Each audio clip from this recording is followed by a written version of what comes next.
Jean-Pierre Sauvage fait partie de ces chimistes capables de créer des assemblages moléculaires complexes, d'une grande beauté, qui présentent des propriétés proches de celles des molécules de la vie.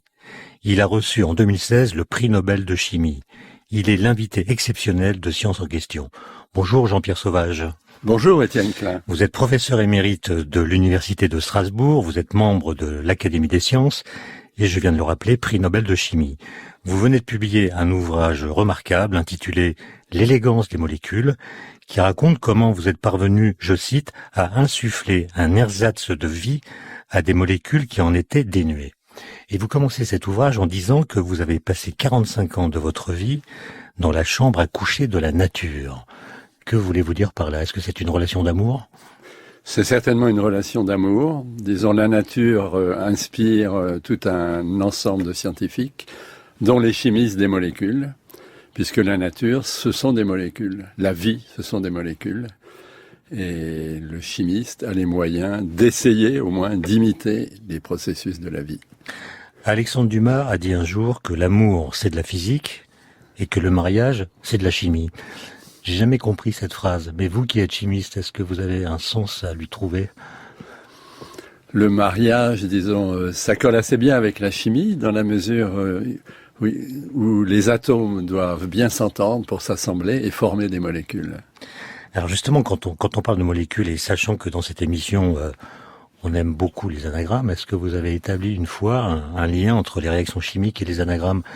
Les atomes jouant le rôle des lettres, les molécules jouant le rôle des mots, et une réaction chimique, finalement, c'est l'équivalent d'une anagramme pour le langage.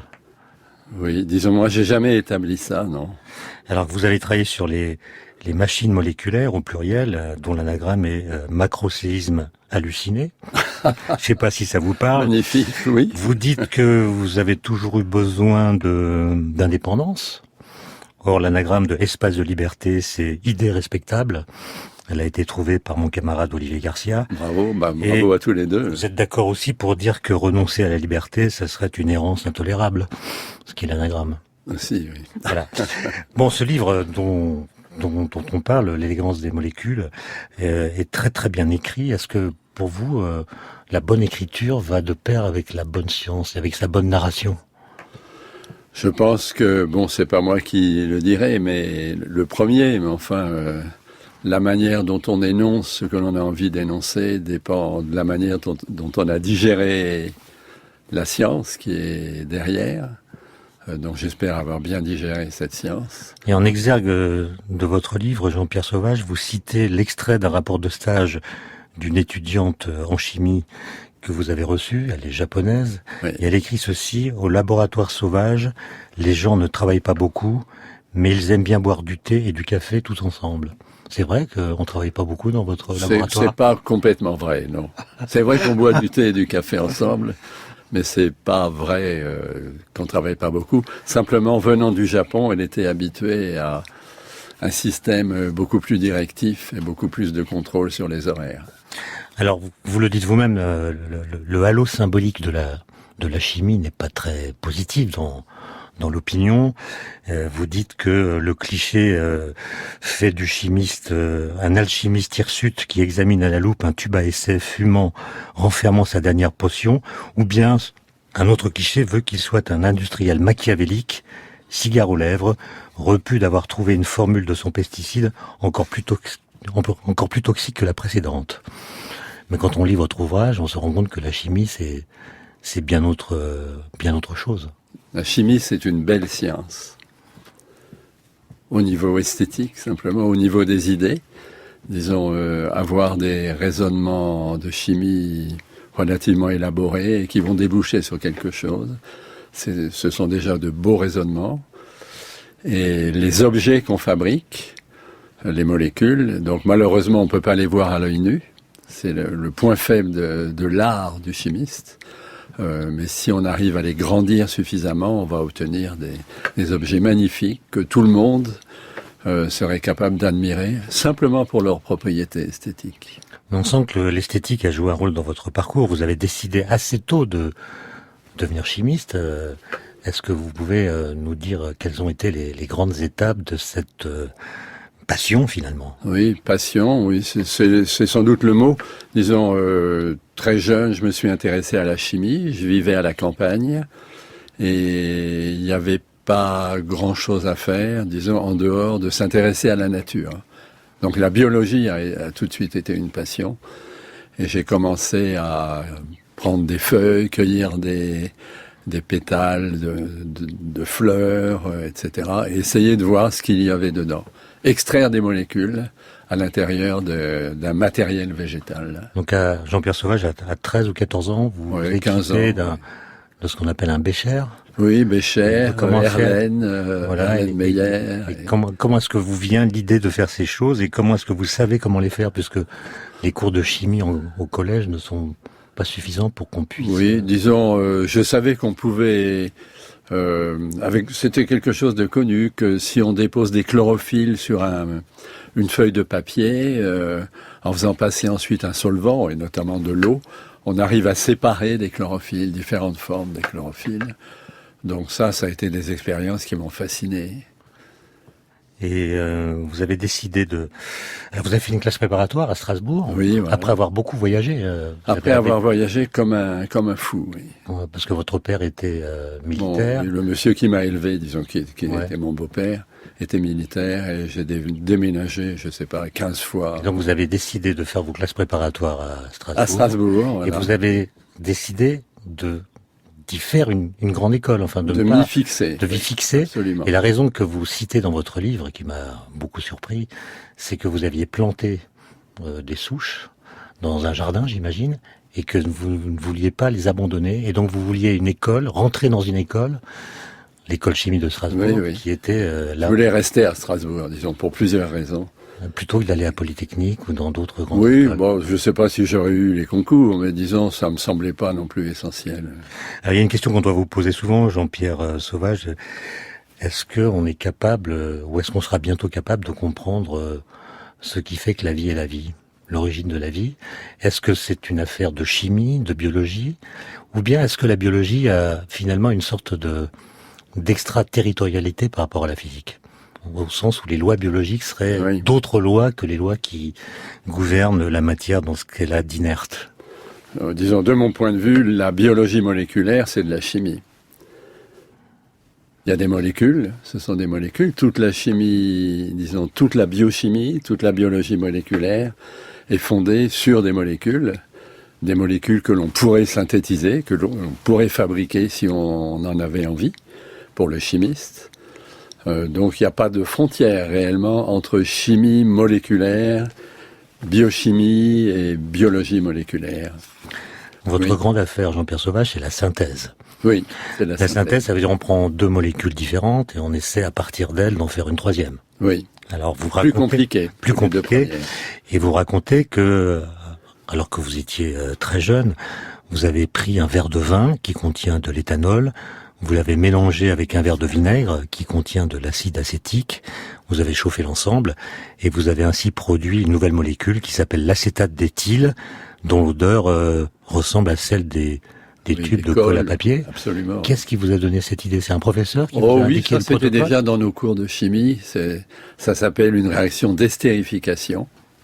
C'est une réaction très simple et qui a à la portée d'un élève de seconde ou première.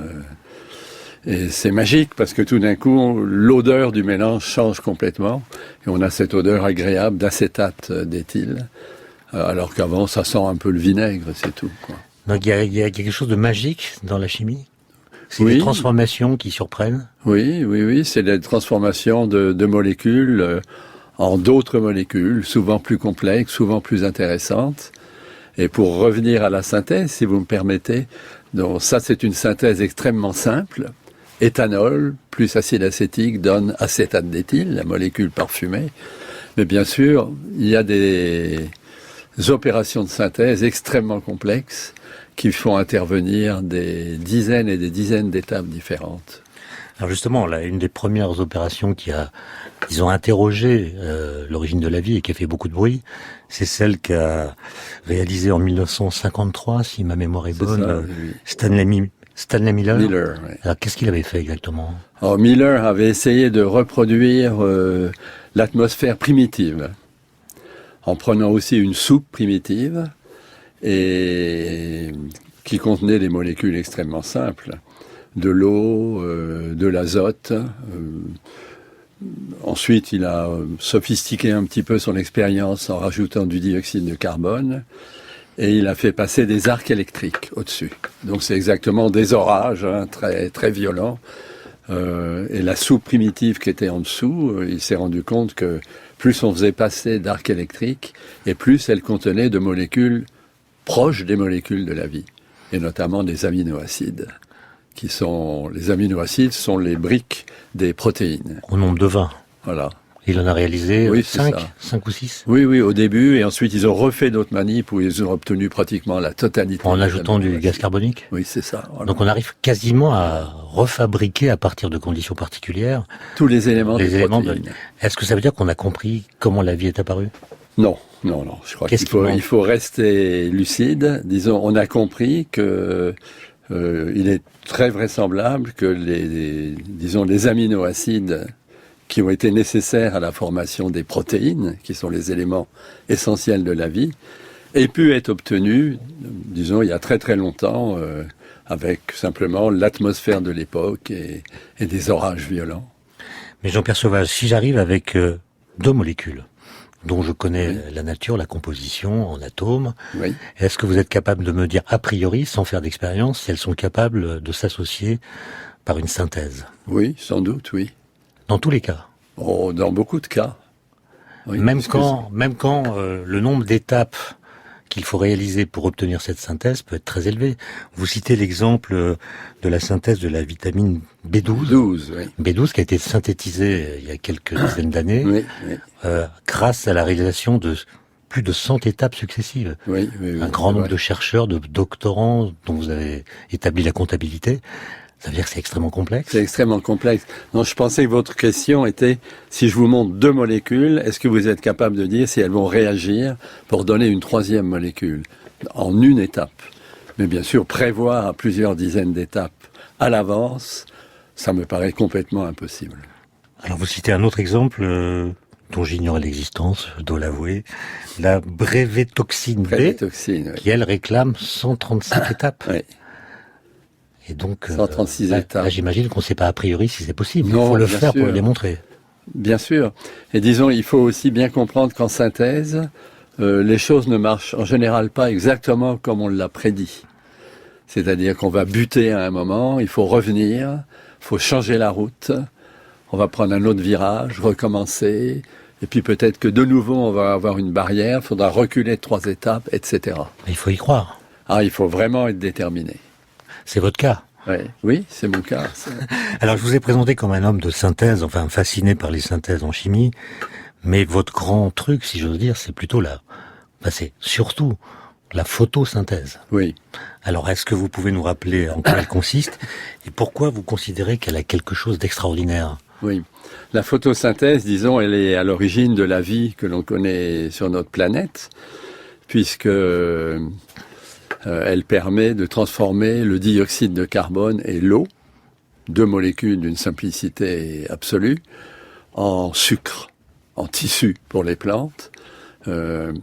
Et bien sûr, il faut une source d'énergie, et la source d'énergie, c'est l'énergie solaire. Donc c'est merveilleux de penser 2 petites molécules très très simples, plus de l'énergie solaire, et on obtient toute la végétation qui nous entoure. C'est-à-dire on obtient les feuilles, les troncs, on obtient les feuilles, les troncs, on obtient le matériel génétique, donc les semences, qui vont permettre aux plantes de se reproduire. Donc tout est dans la photosynthèse.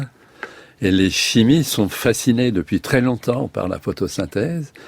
Et en particulier, ils ont essayé de fabriquer des systèmes complètement artificiels capables de réaliser de la photosynthèse. Et est-ce qu'ils y arrivent? C'est très très compliqué. On est très loin de réaliser la photosynthèse. Mais est-ce qu'on est capable de la comprendre? Ou est-ce qu'il y a des étapes qui semblent, disons... On est capable de la comprendre. Je pense que étape par étape, on est capable de comprendre pratiquement tout. Disons, ce qui nous manque, c'est ensuite un chef d'orchestre qui va mettre toutes ces étapes dans le bon ordre, qui va donner le tempo pour chaque étape, puisqu'il va y avoir des étapes qui vont être nécessairement avant d'autres. Ça nous manque complètement. Mais on est quand même capable de comprendre d'où vient que les plantes, en général, sont vertes. On arrive très bien à le comprendre, oui. Est-ce qu'on peut l'expliquer ? Oui, c'est la chlorophylle. Et la chlorophylle est verte, c'est pas par hasard, c'est parce que l'énergie solaire, disons, va être captée de manière très efficace avec une molécule verte dans ces conditions. Mais il y a des bactéries, par exemple, qui peuvent être pourpres parce que leurs conditions, disons la lumière dont elles vont dépendre, va être plus adaptée à la couleur pourpre. J'en viens, Jean-Pierre Sauvage, à votre propre biographie. Vous avez donc intégré cette école de chimie à Strasbourg, oui, oui. Et puis vous avez collaboré avec Jean-Marie Laine. Oui, j'ai été son étudiant. Voilà, qui aura le prix Nobel, le premier d'ailleurs après les Jules Curie en 1935, oui. Qui a eu quelques décennies sans prix Nobel de chimie en France. Il a été le suivant. Alors sur quoi avez-vous travaillé avec lui, et puis comment est-ce qu'il vous a présenté ce qu'allait devenir votre sujet de thèse? Donc Jean-Marie Laine, ça a été une rencontre déterminante pour moi. Je pense que je n'aurais jamais réussi scientifiquement aussi bien si je ne l'avais pas rencontré. Mais il m'a proposé un sujet enthousiasmant sur lequel j'ai travaillé avec mon meilleur ami de toujours, Bernard Dietrich, qui était de fabriquer des molécules cages, donc des petites cages moléculaires capable d'emprisonner des ions. Oui, il vous a dit, toi Jean-Pierre, tu vas aller plus loin, essayer de développer un squelette moléculaire en 3 dimensions capable d'encapsuler des ions. À ma connaissance, personne ne l'a encore fait. Tu seras le premier. Voilà ton sujet de thèse. Oui. C'était simple. C'était simple, c'était un très bon guide. Disons, il était disponible en permanence pour donner des conseils, très avisé. Donc ça a été une période très heureuse. Est-ce que vous avez réussi à oui. faire ce qu'il vous avait demandé? Oui. J'étais pas seul, mais disons, j'ai réussi. Alors, qu'est-ce que vous appelez, j'ai tout appris en vous lisant, une crypte moléculaire? Oui, c'est ça, une crypte moléculaire. C'est simplement une cave, donc une grotte, si vous voulez. Ça correspond à cette idée de cage dans laquelle vous allez emprisonner quelque chose. Et vous allez devenir, peu de temps après, ce qu'on pourrait appeler le Seigneur des Anneaux. Oui. Disons, c'était un domaine qui était assez peu développé en chimie moléculaire, de fabriquer des anneaux entrelacés les uns avec les autres.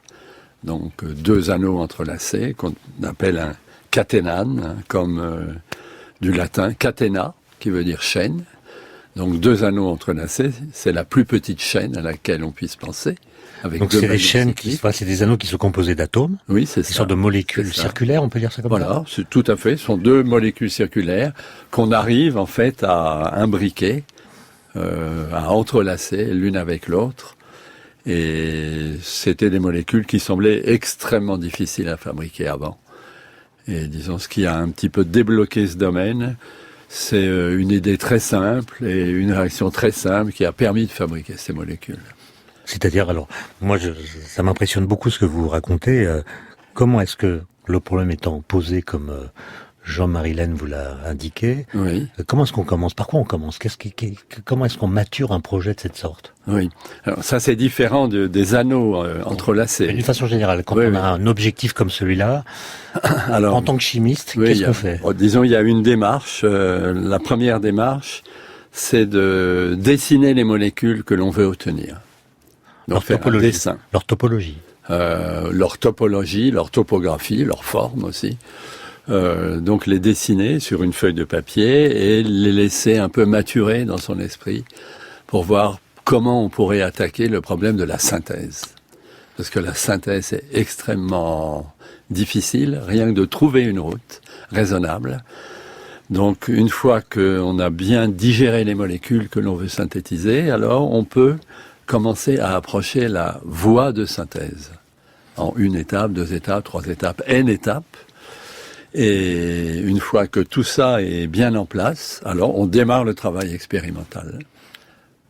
Et en l'occurrence, ça vous a pris combien d'années?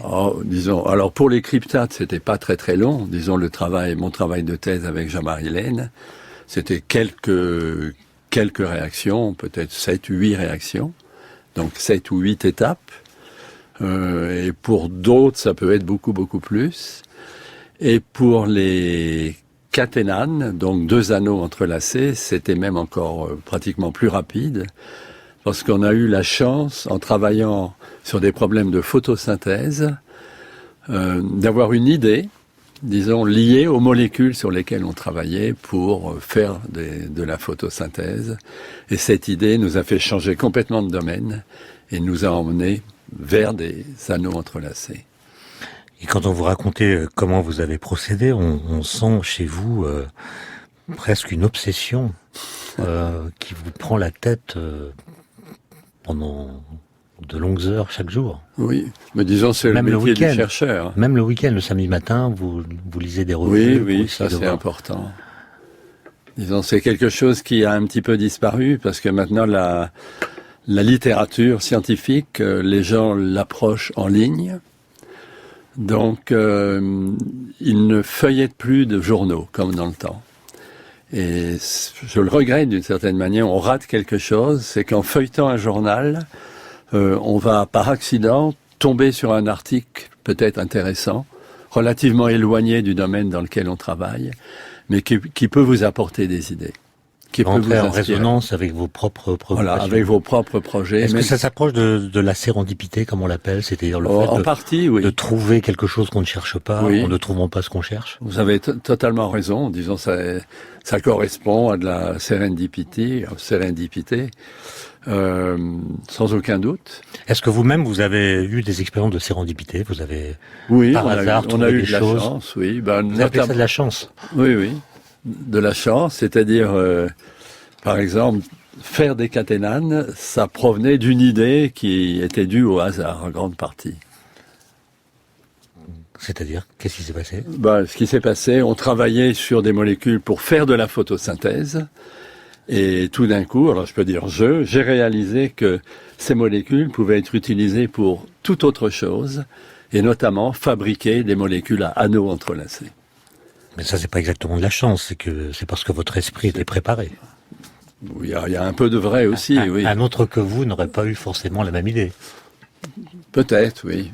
Alors, un autre sujet qui vous passionne, c'est ce que on appelle en chimie la photolyse de l'eau. Oui. C'est quelque chose qui est à la fois fascinant pour la chimie, pas pour un chimiste, mais qui pourrait être fondamental aussi pour ce qui est de la production d'énergie. Oui, absolument. En fait, c'est une autre réaction de photosynthèse, puisque l'on va synthétiser de l'hydrogène. C'est une molécule très très simple, mais très intéressante. Donc ça ressemble beaucoup à la photosynthèse. Il y a d'ailleurs des organismes qui font des choses semblables. C'est une réaction donc qui conduirait au fuel idéal, l'hydrogène, et qui paraît simple, mais elle est excessivement difficile à réaliser. Parce que l'hydrogène H2 n'existe pas de façon naturelle sur Terre. Non, disons, quasiment pas. Donc il faut le fabriquer. Il faut le fabriquer. Alors quels sont les processus concurrents et en quoi la photolyse de l'eau serait un avantage décisif? C'est une question qui est très importante au niveau économique. L'hydrogène aujourd'hui, il est principalement obtenu en partant de produits pétroliers. Et on va arracher les atomes d'hydrogène de ces produits pétroliers. Ça s'appelle du cracking. Donc on obtient alors de l'hydrogène ou du dihydrogène, disent certains chimistes. Ça nous laisse les résidus pétroliers. Donc pour la planète, ça c'est très mauvais. Pour le dioxyde de carbone, ça va un jour se transformer en dioxyde de carbone. Alors que l'approche photolyse de l'eau, ça serait simplement prendre de l'eau, mélanger ça avec un catalyseur ou quelque chose, disons, qui a des propriétés merveilleuses, qui vont permettre, grâce à l'énergie solaire, de faire apparaître de l'hydrogène et de l'oxygène. Et est-ce qu'on a de bon espoir que ça réussisse? Ou est-ce que... Ça fait, disons, les premières publications que j'ai lues dans ce domaine étaient déjà des publications anciennes. Ça doit bien faire 60-70 ans que les gens y travaillent, avec un succès relatif, très relatif. Mais il continue, ça veut dire que l'impossibilité n'est pas démontrée. Non, disons, ça pourrait marcher. Alors il y a des systèmes qui sont proches, On pourrait avoir des cellules photovoltaïques, notamment avec des colorants moléculaires. Hein. Il y a des cellules photovoltaïques avec des colorants moléculaires. Et utiliser ces cellules voltaïques ensuite pour couper la molécule d'eau en appliquant une différence de potentiel, simplement un courant électrique fourni par ces cellules photovoltaïques pour faire de l'oxydation de l'eau en O2 et de la réduction de l'eau en dihydrogène. Est-ce que les questions d'environnement, dont on parle beaucoup, Oui. Notamment à propos du climat, de la biodiversité, Oui. vous inquiètent? Disons le climat, l'évolution du climat m'inquiète, mais alors je vais peut-être en décevoir un certain nombre, mais on peut pas désorganiser une société totalement désorganisée pour régler de manière trop brutale les problèmes de réchauffement de la planète. On est obligé d'accepter qu'il y ait des compromis. Voilà, on peut pas encore se passer complètement des produits qui vont conduire au dioxyde de carbone. Non, aujourd'hui, on peut pas. Mais vous êtes d'accord pour dire qu'il faudra faire en sorte de pouvoir le faire? Il faut y travailler, bien sûr, beaucoup. Vous parlez de direction de projet. Vous avez dirigé des équipes tout au long de votre carrière. Et vous comparez, Jean-Pierre Sauvage, la direction de projet à la pêche à l'écrevisse. N'ayant jamais personnellement pêché des écrevisses, Oui. je ne sais pas en quoi ça consiste. Moi, j'ai pêché des écrevisses quand j'étais gamin, mais disons c'est peut-être un petit peu osé. C'est que simplement, si on a des projets, on va lancer des projets en tant que chef d'équipe et confier ces projets à des plus jeunes chercheurs. Et si ça marche pas, après un certain temps, il faut savoir dire ça marche pas. On va essayer de trouver un autre domaine dans lequel on aura des succès. Donc ça correspond effectivement, on change d'endroit pour pêcher les écrevisses, ou on jette son filet ailleurs.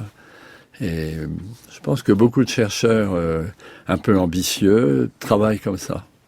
Mais quand vous revenez sur votre propre carrière, Jean-Pierre Sauvage, est-ce que vous percevez une sorte de fil unificateur qui relierait tous les projets sur lesquels vous avez travaillé, ou est-ce qu'il y a eu des bifurcations qui vous ont fait complètement changer de direction? Oui, il y a eu des bifurcations. C'est celle dont je parlais, la bifurcation entre la photolyse de l'eau et puis les anneaux entrelacés. Disons, a priori, il y avait rien de commun à ces deux domaines, et nous, on a trouvé quelque chose de commun qui nous a emmenés vers les anneaux entrelacés. Et je voudrais que vous racontiez, Jean-Pierre Sauvage, deux prix Nobel. Celui de Jean-Marie Laine, oui. C'est vous qui lui avez annoncé qu'il avait le prix Nobel, je crois. Oui. Et puis le vôtre, auquel vous n'avez pas cru. Jean-Marie Laine, bon, bien sûr, c'était un événement énorme à Strasbourg.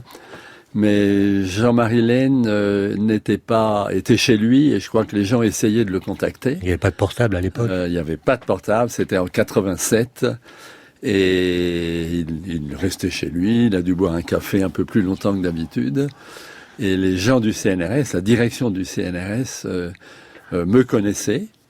Donc ils m'ont téléphoné en disant Sauvage, trouvez-nous Laine, il a le prix Nobel. Et donc j'ai tout fait pour le trouver, et voilà, j'ai couru à son labo, et tout d'un coup on a vu Jean-Marie Laine arriver, et ça a été bien sûr des hurlements de joie. C'était combien d'années avant le vôtre? Le vôtre c'était 2016. Oui, 2016 87. 87, ça fait 20 et quelques années, oui, presque 30 ans. Et alors le vôtre, on vous appelle, vous n'y croyez pas, on vous passe quelqu'un d'autre, vous le soupçonnez d'imiter l'accent de quelqu'un que vous connaissez. Oui, donc disons, on m'a passé quelqu'un d'autre. Alors c'était l'Académie des sciences suédoises, le secrétaire de l'Académie des sciences suédoises, et il voyait que ma réaction était très molle, c'est-à-dire qu'en me parlant, j'avais pas de réaction, alors que normalement les gens doivent être très excités lorsqu'on leur annonce qu'ils ont le prix Nobel. Et il a eu l'intelligence de me passer des gens qui étaient dans le comité, donc dans le même bureau que lui à ce moment-là, dont j'ignorais d'ailleurs totalement qu'ils étaient dans ce comité, et des gens que je connaissais. Donc notamment un collègue suédois, un chimiste prestigieux, Jan Becker. Et voilà, il m'a passé cette personne, j'ai reconnu sa voix, Et il m'a dit, ah, Jean-Pierre, we are so happy for you. Et j'ai dit, ouais, ça doit être lui, c'est Yann Beckval. Mais Donc là, j'y ai cru. Comment est-ce que vous expliquez que vous ayez eu un tel scepticisme alors que vos travaux étaient déjà reconnus à l'échelle internationale? Mais disons, nos travaux étaient reconnus. C'est vrai, beaucoup de gens aimaient bien notre chimie, mais je veux dire, pour moi, il y a encore un tel gap entre être bien reconnu, invité à donner des conférences et obtenir le prix Nobel, ça m'a... Il y a un saut quantique? Disons, ah oui, il y a un saut quantique très sérieux. Et alors votre réaction, ça a été d'appeler votre épouse, Oui, qui oui. avait prévu un déjeuner, et sa Oui. première réaction a été de dire qu'elle devait... Ah zut, on peut pas avoir Jacqueline, voilà. Et quelques temps plus tard, vous racontez que vous êtes invité à l'Élysée à midi. Oui, À l'époque, le président de la République était François Hollande. oui, oui. Et invité à midi, vous comprenez que ça veut dire invité à déjeuner. Oui, c'était un faux sens de ma part, oui. J'avais pas bien compris. Donc vous venez de Strasbourg. Je viens de Strasbourg. Et à 12h30. C'était avant le TGV très efficace, mais enfin bon, ça allait. Et puis je pensais que oui, ça allait de soi, disons, que je serais invité à déjeuner à l'Élysée. Et à 12h30, c'était terminé. Et à 12h30, le conseiller qui était avec le président Hollande et moi me dit « Bon, monsieur Sauvage, je vous ramène parce qu'on peut se perdre pour sortir de l'Élysée, donc je vous ramène dehors. » Mais on sent, quand vous racontez cet épisode, une forme d'ironie ou d'amertume par le fait que si vous aviez été footballeur... Non, d'amertume, disons pas du tout à titre personnel, mais d'amertume vis-à-vis du regard que le président de la République peut avoir sur la science. Et vous pensez que les scientifiques prestigieux comme vous ne sont pas assez écoutés, entendus? C'est même pas les scientifiques, c'est simplement la science mérite d'être respectée, mérite même d'être mise à l'honneur, mérite d'être encouragée, mérite d'être soutenue financièrement. Et ça manque un petit peu dans notre pays. Et sur l'enseignement des sciences, notamment de la chimie, moi j'ai étudié la chimie comme vous en classe préparatoire et je me souviens que l'essentiel des problèmes, à l'époque, ça a sans doute changé, consistait à calculer le pH de solution. Pour moi aussi. Oui. Et est-ce que là, il n'y a pas une sorte presque de trahison de ce qu'est la chimie telle que vous la racontez et telle que vous la vivez? Oui. Non, bien sûr. Mais pour moi, c'était pareil. Hein. Pourtant, c'était encore avant vous. C'est que la chimie était transformée en mathématiques assez rapidement. Oui, voilà, des mathématiques simples, parce que c'est aussi facile à noter pour les professeurs. Mais c'était pas très excitant pour les étudiants.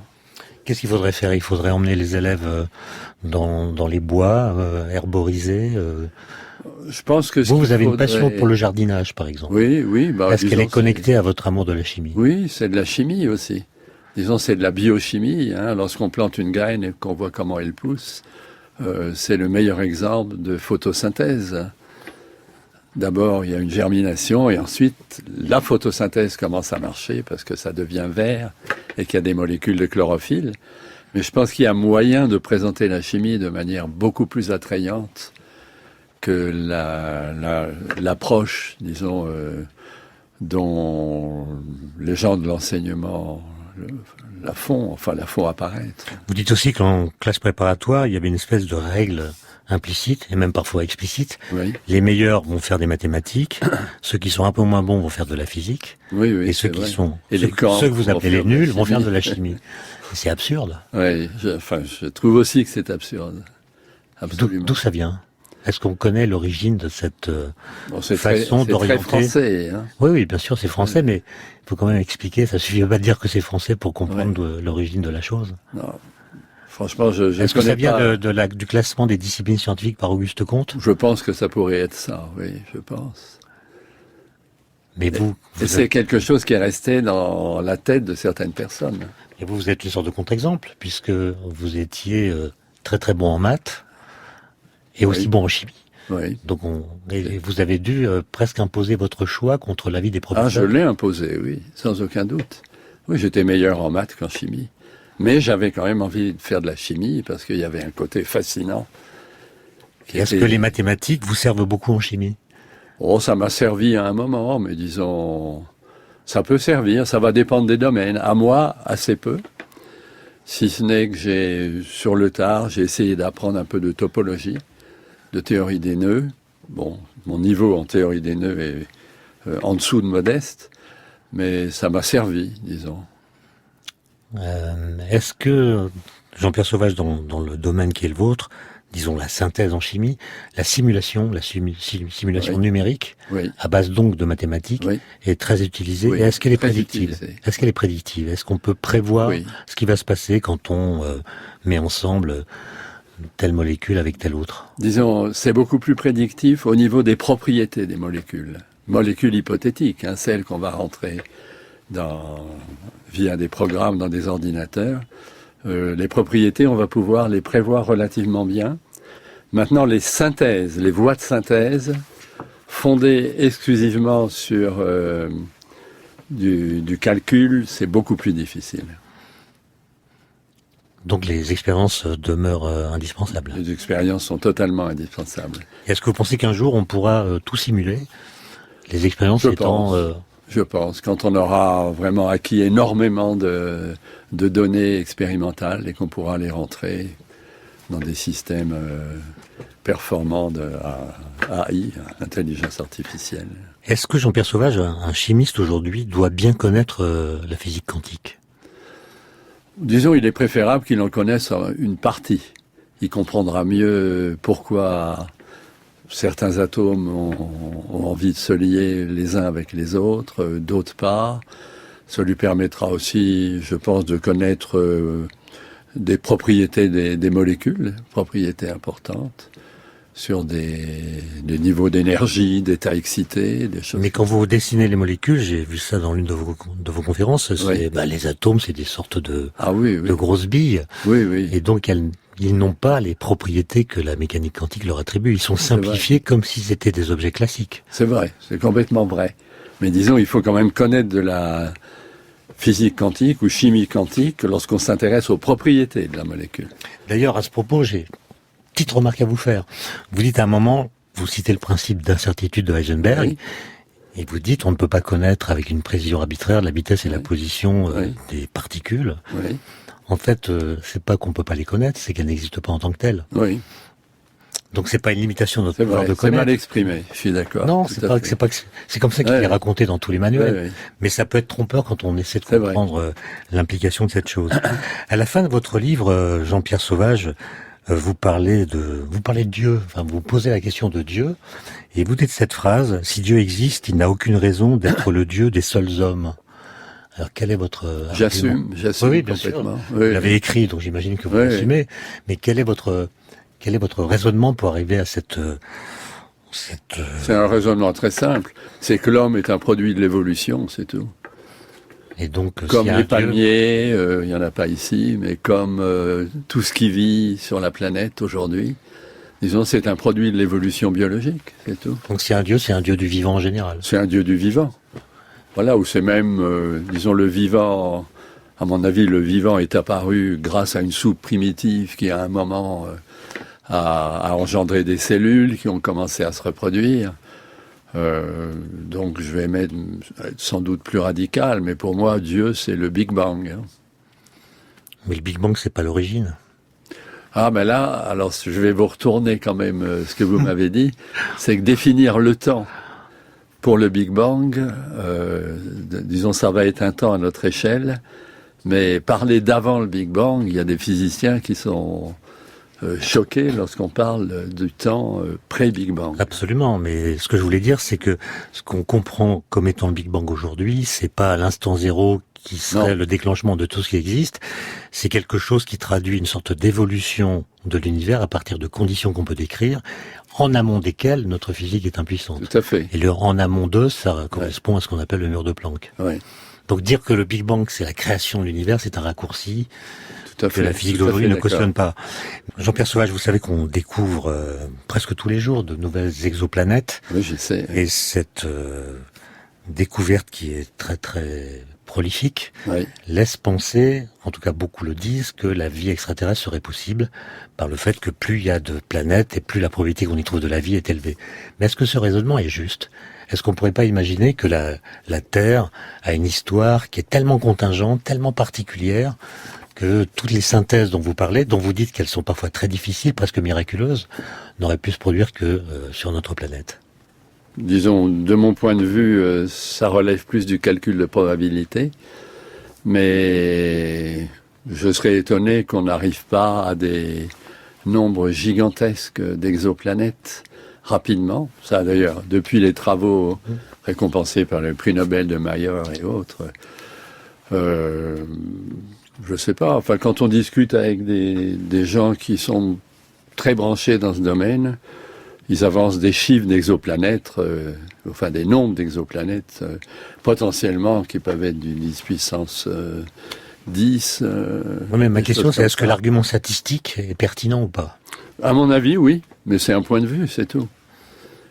Et alors, quelle serait votre réaction si vous appreniez un jour qu'on a trouvé sur une exoplanète je ne sais quelle molécule, vous savez mieux que moi, qui serait la signature de la présence de vie? De vie. Alors, je vais vous dire quelque chose. Je pense que ça ne peut pas arriver, dans la mesure où les exoplanètes, on n'aura jamais de communication. C'est trop loin. Ouais. Donc, la question me paraît intéressante, mais c'est une question purement théorique. Mais même si on pouvait, grâce à des satellites sophistiqués, connaître la composition chimique des atmosphères éventuelles qu'on trouverait sur d'autres... Composition chimique, on trouvera toujours à peu près tous les éléments. Disons les éléments, les 100 éléments ou plus du tableau périodique, on les retrouve dans l'univers. Donc je ne pense pas que la signature de la vie, ça soit des éléments. Il faut des molécules. Par exemple, des aminoacides qui se baladent dans l'espace intersidéral, des choses comme ça. De là à savoir d'où ils viennent, ça va être très difficile. Mais est-ce qu'on est capable de définir les propriétés de la vie? Disons, la vie telle qu'on la connaît. Oui, la vie telle qu'on la connaît. Mais est-ce que ça veut dire qu'il pourrait y avoir d'autres formes de vie basées chimiquement sur d'autres atomes que le carbone, par exemple? Oui, tout à fait. Est-ce qu'il y a une découverte dont vous aimeriez qu'elle soit faite de votre vivant? Une question que vous vous posez et dont la réponse vous paraîtrait essentielle? Disons, j'aimerais connaître l'origine de la vie terrestre. Me rapprocher de la connaissance de la vie terrestre. Mais bon, je sais que je mourrai bien avant. Mais les molécules que vous synthétisez, quand on les regarde, et on peut le faire, on a l'impression qu'elles sont vivantes, elles bougent, elles marchent. Elles bougent, mais certaines bougent, certaines marchent. Elles sont équipées de moteurs. Oui, c'est vrai, mais il manque quelque chose d'essentiel, c'est la réplication. Il faut que les systèmes moléculaires qu'on a fabriqués, nous chimistes, soient capables de se répliquer et de muter. Sans mutation, disons, la vie s'arrêtera très vite, parce qu'il n'y aura pas d'adaptation à l'environnement, et sans réplication, bien sûr, il n'y a pas de vie. Donc ça fait deux grandes barrières qui vont être très difficiles à surmonter. Je vous remercie Jean-Pierre Sauvage, c'était un plaisir de parler avec vous. Je rappelle votre définition de la chimie. Vous dites que la chimie, c'est la passerelle entre la nature atone et celle qui s'anime. Vous maintenez, vous assumez? Oui, c'est une définition proposée par Jean-Marie Lehn. En tout cas, je vous remercie et je recommande la lecture de votre livre qui s'intitule « L'élégance des molécules » qui vient de paraître chez Humaine Science. C'était Science en question par Étienne Klein, avec la collaboration de Thierry Beauchamp, à la prise de son Grégory Wallon et à la réalisation Luc Jean Reynaud.